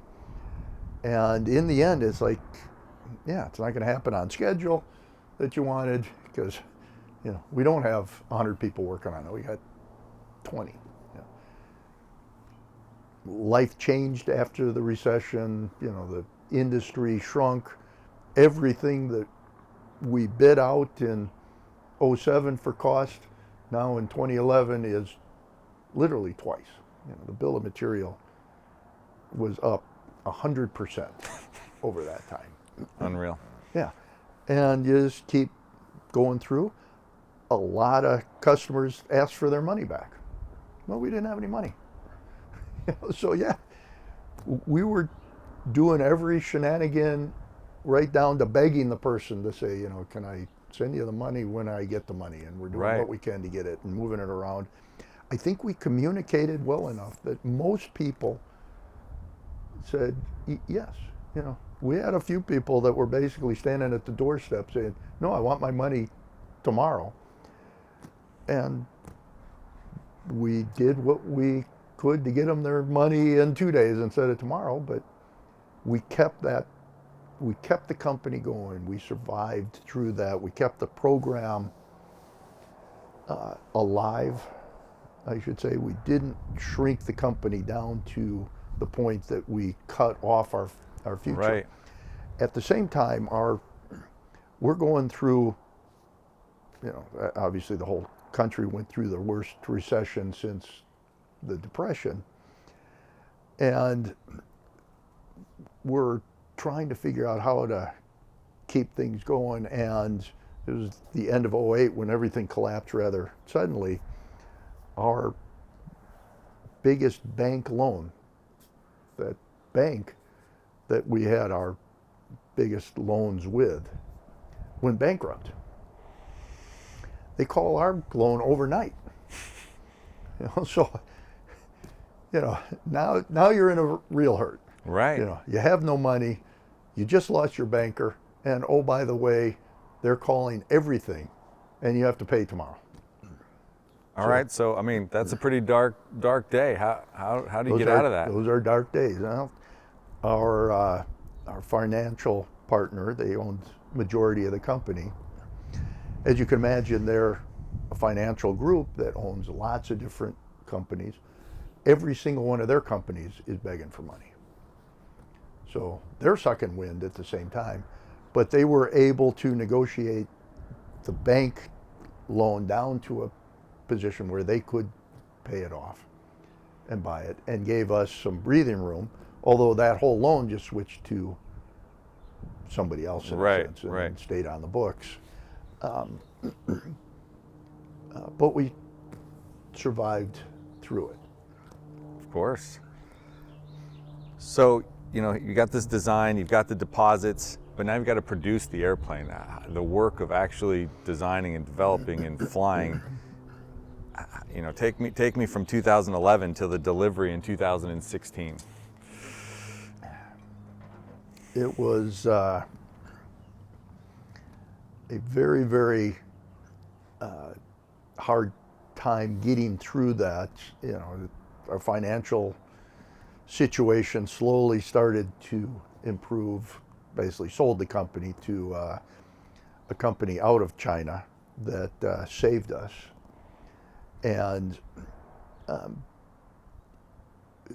we had been in such survival mode of, you know, you come in on Monday wondering how you're going to be open on Friday, and on Friday you wonder if you can open again on Monday.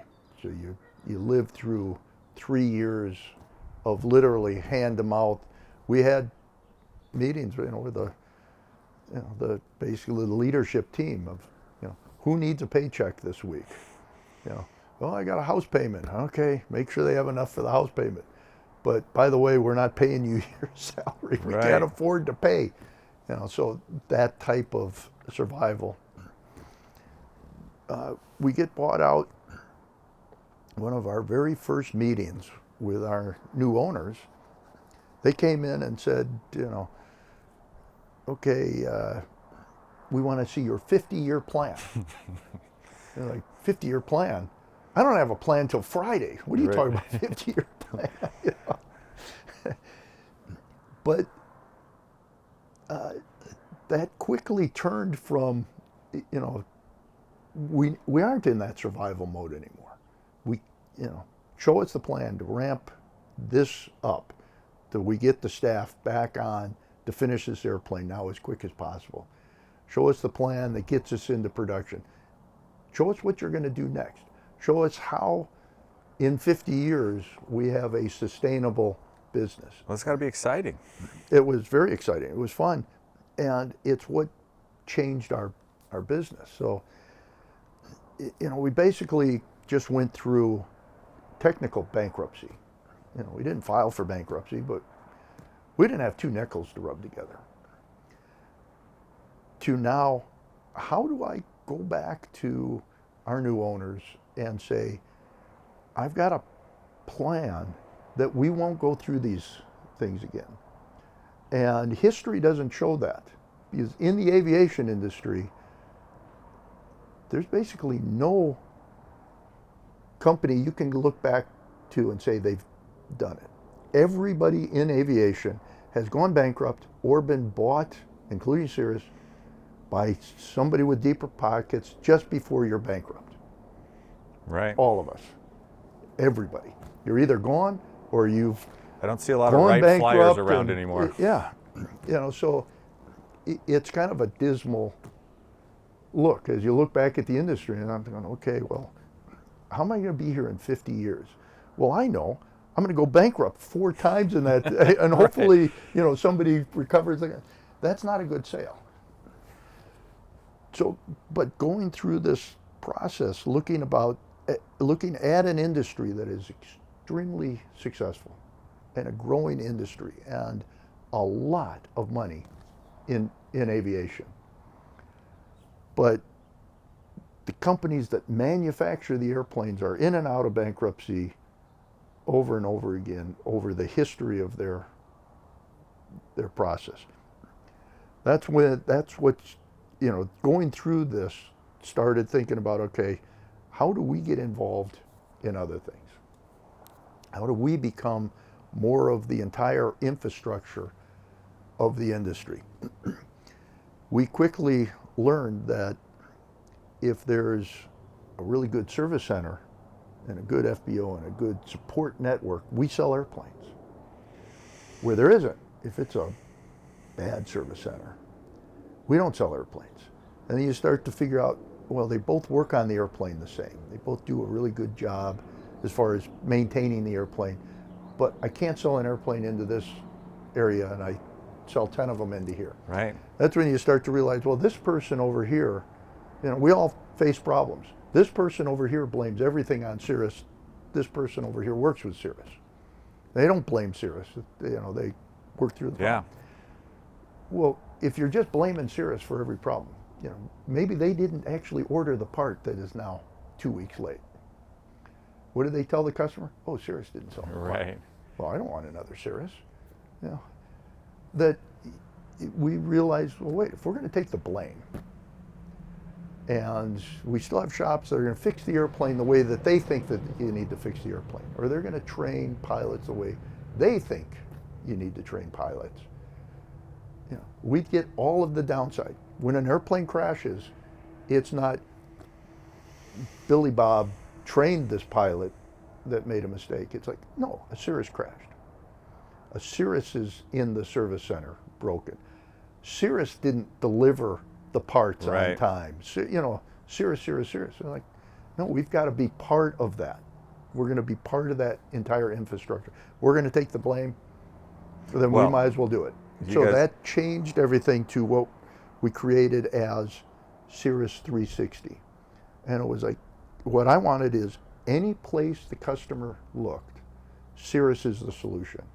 If I need something, I want to go through Cirrus. That doesn't mean Cirrus does it. It means whatever your problem is, you pick up the phone, you call Cirrus, and Cirrus solves that problem. In owning different things, in the whole infrastructure, but Cirrus has to be the solution. Now, we're not there yet. We have learned a tremendous amount over the past decade on getting through that process. Plans change from Cirrus 360 on how it works to something that is better as you learn.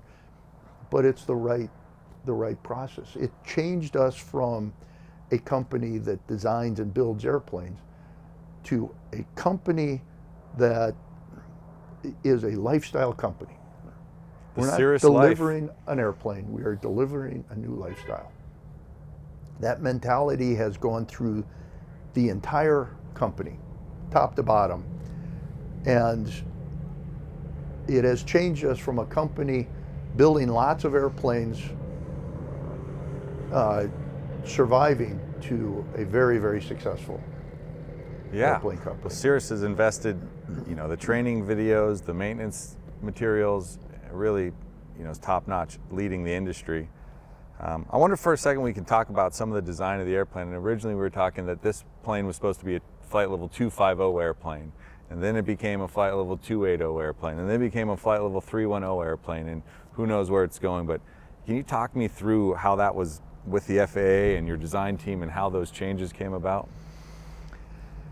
Yeah, so the 250 started, first of all, the FAA has a requirement above 250, above 25,000 feet, you need to have 2 pressurization systems, which basically means you need 2 engines. That's how you pressurize an airplane. We looked at that rule and basically said, well, we're GA people. We're replacing all the piston twins that are out there that are no longer being built at all.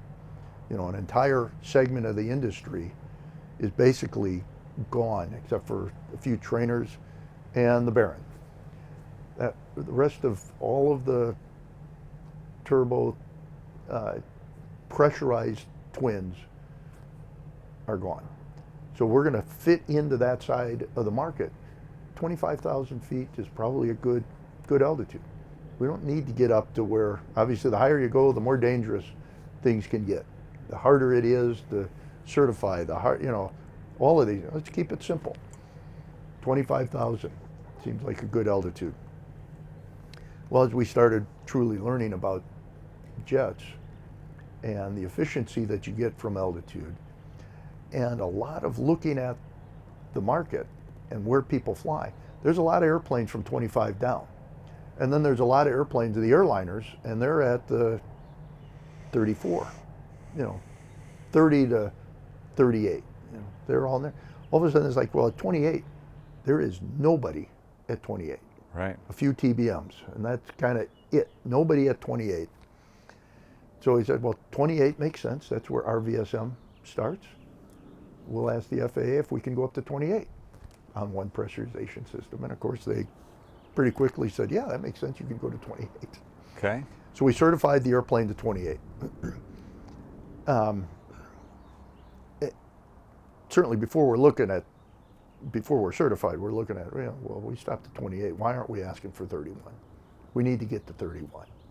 So the plan was very quickly, we got to go to 31, but we needed to get the airplane done. We needed to get it into production. We needed to get it into the hands of customers. We needed to learn from that, and take everything that we've learned from how to build it, how to design it, how we use it, how customers use it, and keep improving the airplane. So let's get it done. Let's not go for 31 yet. So we went to 28. Now, obviously, you got to go back to the FAA and say, I know the rule says 25. We want to go to 31.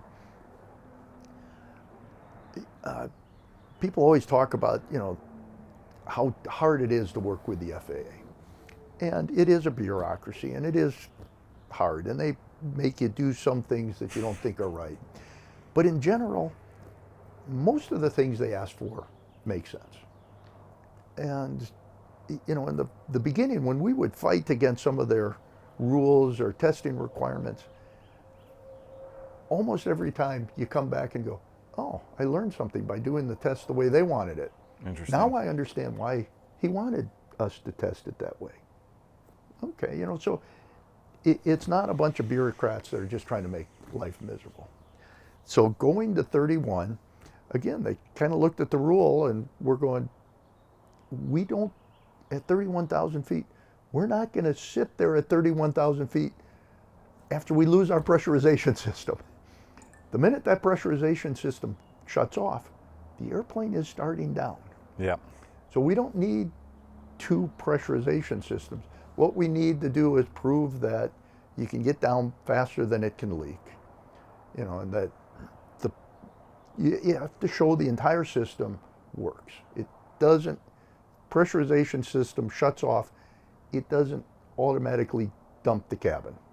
You know, so it was actually then very quick and easy to say, you're right. You know, we got TBMs, we got Pilatuses, and I think the original Pipers were all certified to 31 before they changed the rule. And they said, you're right, you can, you know, prove to me that you're coming down faster than the airplane leaks. You can go to 31. So 31 is obviously the G2. G1s are 280.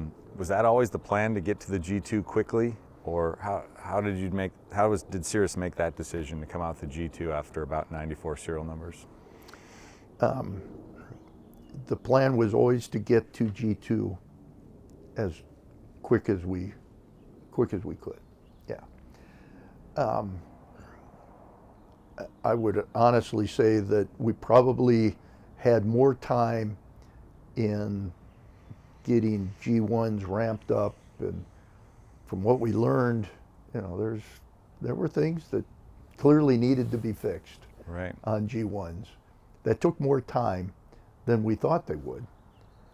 And when we ended at 94, the timeline to get to G2s probably was a pretty accurate timeline. We also thought that, you know, we're going to be building, you know, we start the first year, we delivered 4, the next year it was, I don't know, 36, the third year was going to be 100, you know, you have these ideas of how fast you can ramp up, which was not accurate. I mean, we had more to learn we had to learn how much we had to learn. Sure. To ramp up. So the number at 94 is probably even sooner than we thought it should have been, because we thought we were going to build more airplanes. Gotcha. By that time.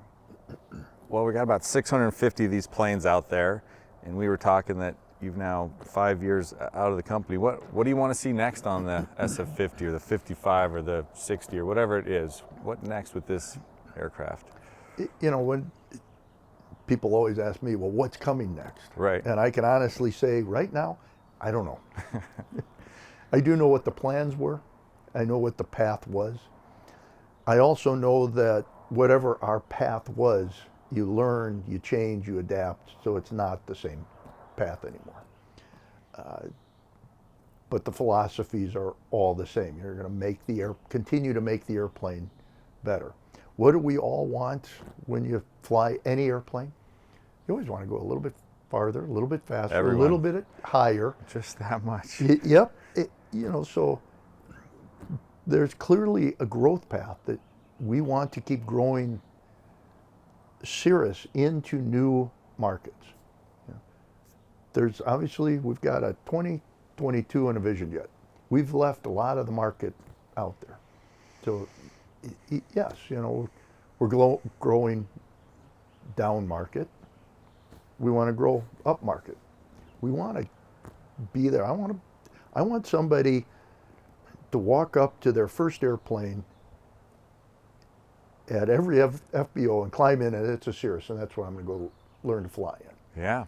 And then when they can afford their next airplane, and as their family grows and as their business changes, as their life changes, I want to have those airplanes going back up the line. And then we all hit the point where it's like, okay, I've been here, I'm at the age where I don't need to travel up here at that speed, at that, I'm now retired. I'm on a fixed income. You want to build back down to, you want to create that. I want somebody to buy their very first Cirrus, and the last airplane they fly in, I want it to be a Cirrus. I used to give a presentation where I'd end it by, what's the true dream of the company? I don't believe that it's realistic to think that every single airplane in the sky is a Cirrus, but I want somebody to walk out and say, oh, that must be a Cirrus going by. Right. Even if it's a military jet or a 747 or whatever, I want the first reaction to be, oh, that must be a Cirrus. Yeah. I want to, you want to fill that market. And at the same time, we are a lifestyle. I want people to, fly to neat places because they're in a Cirrus. And I want Cirrus to be at the other end of that, greeting them when they get out of the airplane saying, what can I do to help you? Well, you've been living the Cirrus life even when you were flying 182s, taking the family around on trips from the beginning, and certainly that's a passion of mine is to do that. And before we had a cool marketing name, the Cirrus Life, we were doing trips, and our first Alaska trip was in 05, and Alan came on, and it was kind of more of a bachelor thing. But then in 06, where you and I kind of got to know each other, you came on the trip with Ryan. We were flying around Alaska in the SRs, and yeah, I really think those are a great way to experience the world. I mean, we were, flying up glaciers. I remember you guys were around Turnabout Island in southeast Alaska, and you're on the radio, and you go, here's 10 humpback whales over here. I remember that trip when we were briefing how, we're going to fly and make that first leg from Seattle up to Ketchikan. And we just are getting past the tip of Victoria Island. And we're looking down, and it's just really cool. We're at like 8,000 feet, and Ryan's looking down, so he's like, can't we go a little bit lower? Well, yes, we can. And we flew from the tip of Vancouver Island. Yeah, Vancouver Island up to Ketchikan at about 500 feet. And it was so much fun. Yeah. Going right through Grenville Channel, up over, that's one of my favorite flights. We've had the opportunity to share a lot of stuff. We've gone to our Fall Colors trip, our wine country trip. We were formation flying in this very aircraft. We have this beautiful picture on the wall of the Flight Academy over, Denali. It's been an amazing experience. I have this distinct memory though that I had to bring up. We were flying on the European trip, and we were in Germany, and one of our clients could not get the plane hot started. So I tried to hot start, I had 12,000 hours, I'm gonna hot start the airplane. I couldn't get it started. And then of course, here comes you, and you jump in the airplane, and you're like, you get the thing started one turn, and everybody's like, who are you? Of course, Dale knows how to do it.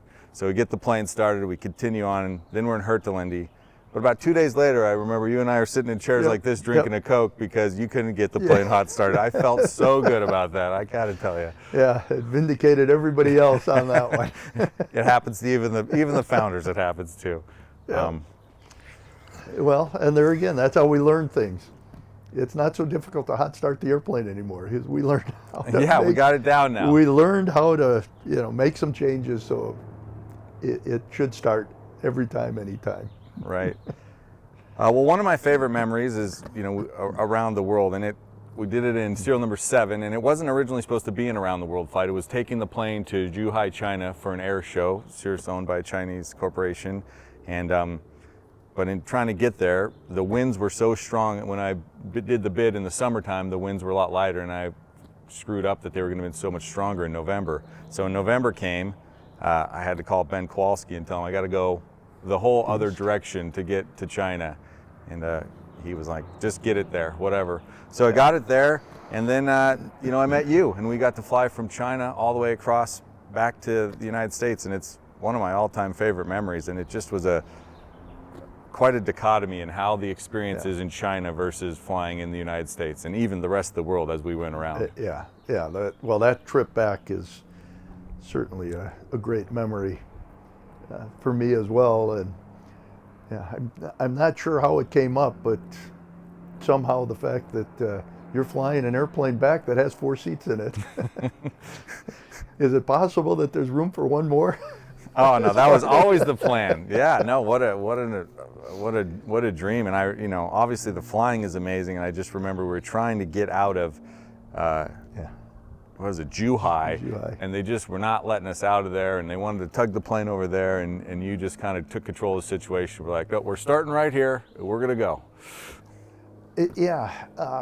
We had to put it someplace to fuel it.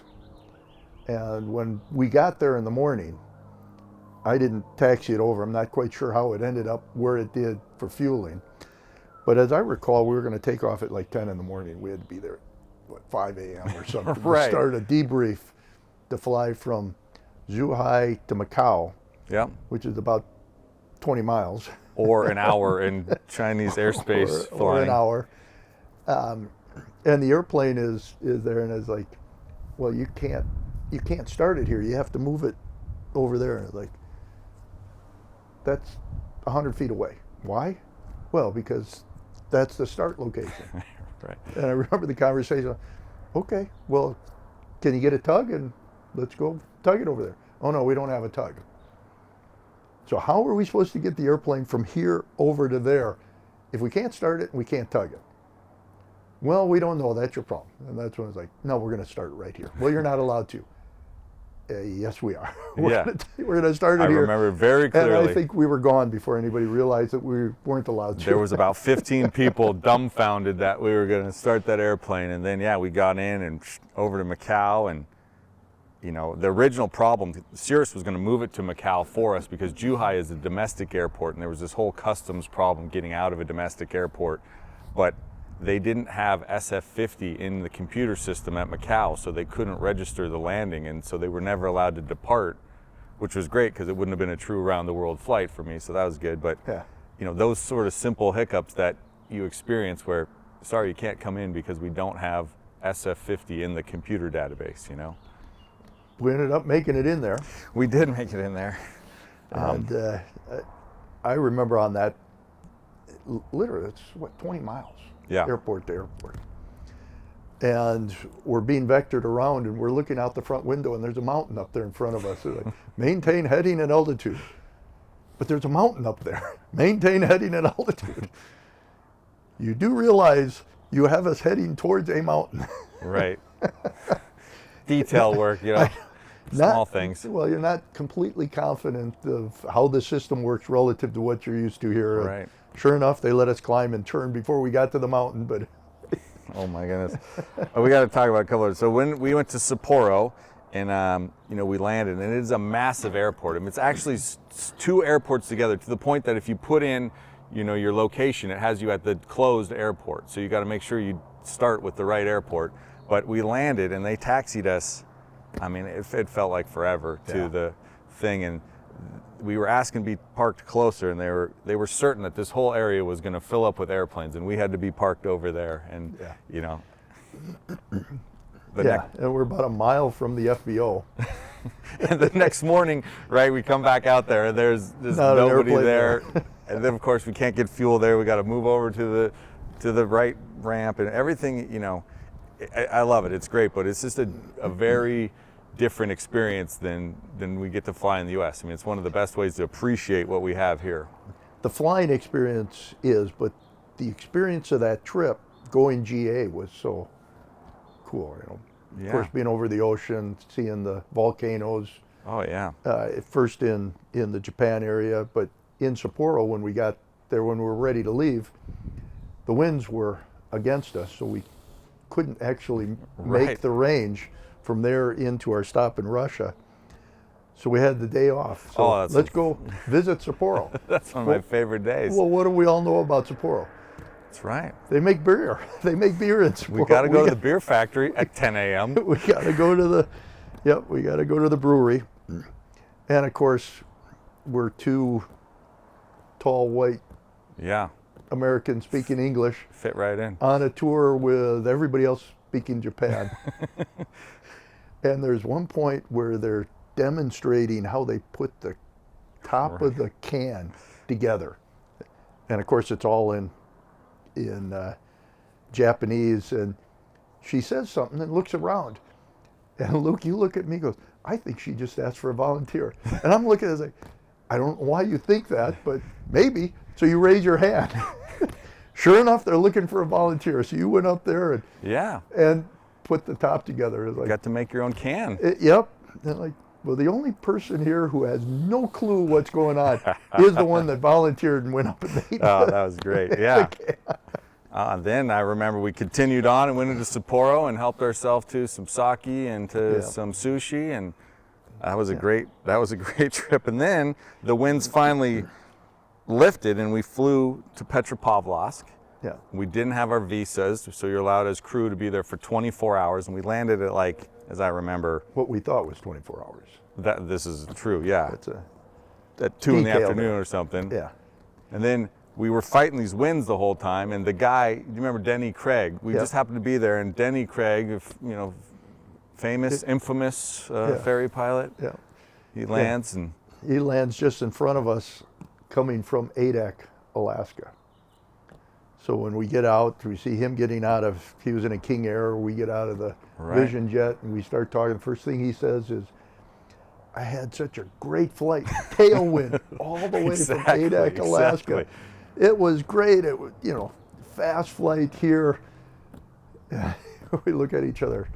That means we have a headwind all the way to Adak, Alaska. That's going to create a little bit of a problem. Right, and we asked our handler, we're like, hey, there's a hotel over there, it's 2 o'clock, we've got 24 hours, we'll be out of here by 9 a.m. in the morning, can we stay the night? And it's like, no. And we explained the winds, and I remember this line so clearly. She says, that is your problem, not my problem. Yeah. She also said, in America, you would kick us out and make us leave anyway. And I'm sitting there going, no, I don't think we would. Right. If the pilot is sitting there saying, we can't make our next stop, and our next stop is a little island in Alaska, I don't think we would kick them out and say, you have to go. But that is what they told us. We have to leave. Right. And we did. Well, we got our heads together and we decided there's an Air Force Base, Shemya Air Force Base out there that was 600 miles. And even though I tried to contact about landing, like, we'd rather be in American prison than Russian prison. Yep. I think that's probably a good decision. Yeah. We decided it was better to land at a U.S. base without permission than stay in a Russian base without permission. I think that proved to be intelligent, yeah. But then, so we depart at 2 o'clock in the afternoon on a Friday. Yeah. And of course, the cool thing was we landed at 6 p.m. on Thursday. So we actually time traveled, you and I together, so that was pretty cool. Across the international date line.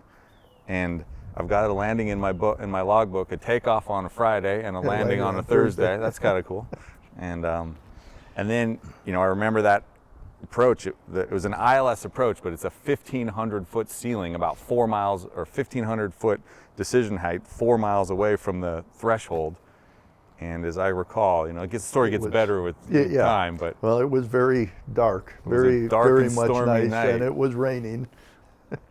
And we were. There are no other options. That was it. We actually landed with a fair amount of fuel. We did. After taking off. Completely legal. Knowing that we were short, but the winds did favor us by the time we got there. We landed with enough fuel. The only problem is we were still 300 or 400 miles from any other airport. So, well, our options were you were going to land here no matter what. That's the risk of that thing. But I remember we landed in Adak from Russia. I don't know if anybody knows, there's a little bit of a thing going on there. And there was no customs. There was no anything. We got picked up and went to a little townhouse, and I remember there's no restaurant. I mean, I felt so bad. I'm with the CEO of Cirrus, and we're having Cliff Bars in the townhouse in Adak, Alaska. Yeah, that was funny. They said, well, is there a restaurant? Yeah, there's a restaurant.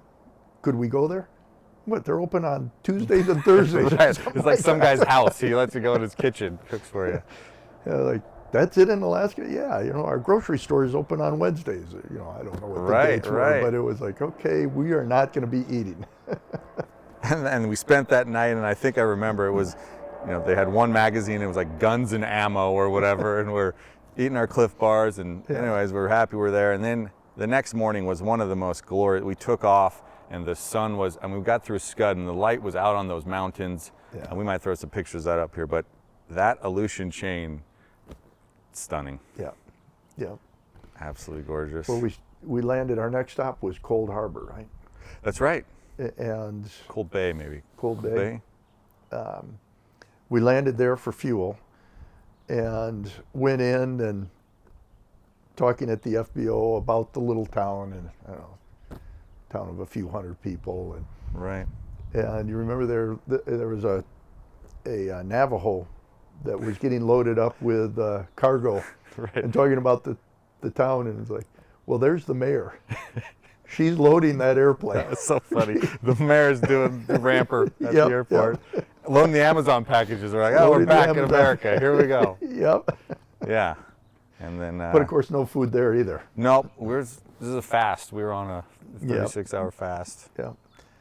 And then we took it to Juneau, and that was awesome. And we finally cleared customs in Juneau. And damn you, Atlantic. The guy said to me, do you have any garbage? And I gave him the garbage, and he charged me $1,000 because it was like Russian garbage or something. They had to dispose of it. I actually ended up calling the management. Let's not get into it.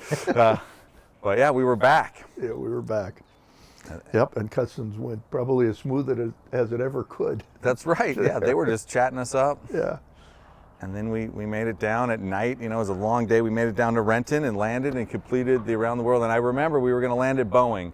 And you said, and I said, do you mind if we go to Renton? And you were like, oh, we got to finish the flight. You're always very, the GA mindset, the doing the around the world is always very important. And I appreciate that about you.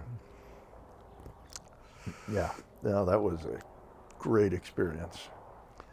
That was fun. So, those of us that have never flown over much water, being in the Midwest, crossing Lake Michigan is a big deal. Right. When we left Macau, and it's, 500 miles to Taiwan. Yeah. And you're looking at all of that water, and I'm kind of looking back, okay, we got a raft, and thinking about it. I was amazed how quickly it's like, don't really even think about it. You get comfortable? You get comfortable with the idea of flying over. So we had a lot of water to fly over for the next 2 days. And yeah, very quickly, it's like, it's just water. I have no plans on landing on anything but an airport when there's ground below you. I didn't have any plans of landing anywhere but at an airport when there's water below you.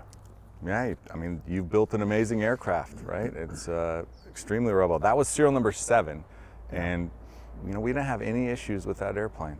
It was rock solid. Yeah. Yeah. Well, this is serial 5 behind me, the first C of 8 airplane.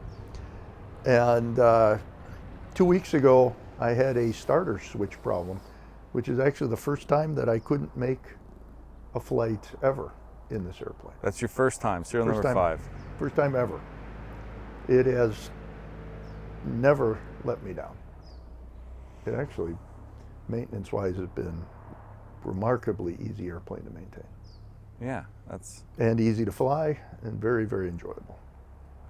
Yeah, I guess coming full circle, we were talking about the first time you saw, an SR on the ramp in 2000 or whatever, and how that made you feel. I was sitting there we videoed you landing today, and you're flying a Vision jet that you built and designed, and started from that dream at age 15 to now. That's pretty full circle. How's that make you feel? Very proud.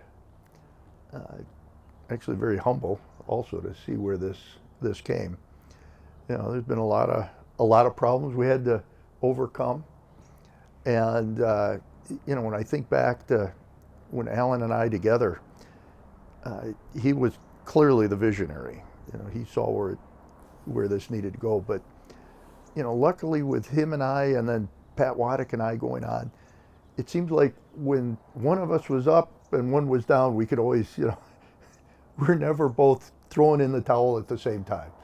That you always, you get through the problems. There's times where it's like, we got to throw in the towel.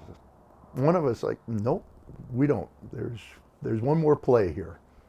And that's how we, starting in a barn with blocks of foam, cutting out a shape of an airplane to today, right? Seeing vision jets, and literally, if you go to an airport, you kind of expect to see, if there's airplanes parked outside, you expect to see a Cirrus. Well, here we are at Carefree, Arizona. There's one outside. Two have taxied by while we're doing this interview. I mean, yeah, that's the reality. Yeah, sitting here in this beautiful hangar, looking out, seeing the runway, the desert landscape. It's hard to beat this. Talking about airplanes. Yeah, I mean, this is, did you ever, was this what you imagined in your wildest dreams? Or, where did you think you would be when your 15-year-old self looked forward? That is, we're always asked, did we ever dream of this? And the answer in reality is, yeah, we dreamed of this. We just thought it would be easy. Right. Didn't know it would be so hard, didn't know that it would take 50 years. We thought, it'll take, I shouldn't say 50, 40 years, but, we're going to certify that SR-20, and in year 3, we're going to build 1,000 of them. Be on our way to thousands per year. We did end up building thousands of them, just not all in the same year. Right. Well, I mean, we were talking about it, the list of defunct, failed aircraft companies is long and distinguished, and Cirrus is not among them. I mean, Cirrus is the success story. Yeah, and I don't think Cirrus ever will be. Cirrus is going to be it.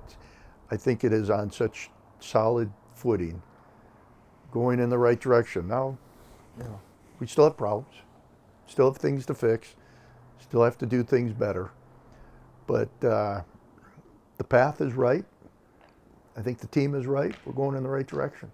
And it's exciting for me now, being completely retired, sitting back and watching.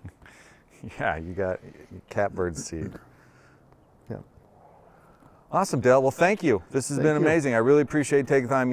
It's they say you should never meet your heroes, and I'm glad that's not true, because you're someone I look up to and respect a ton in the industry, and we've known each other for a long time and been able to share many great adventures and break bread on several continents, and I respect you a ton, and I'm deeply grateful for all you've done, and thank you. Well, thank you. Thank you. Awesome. I think we got it.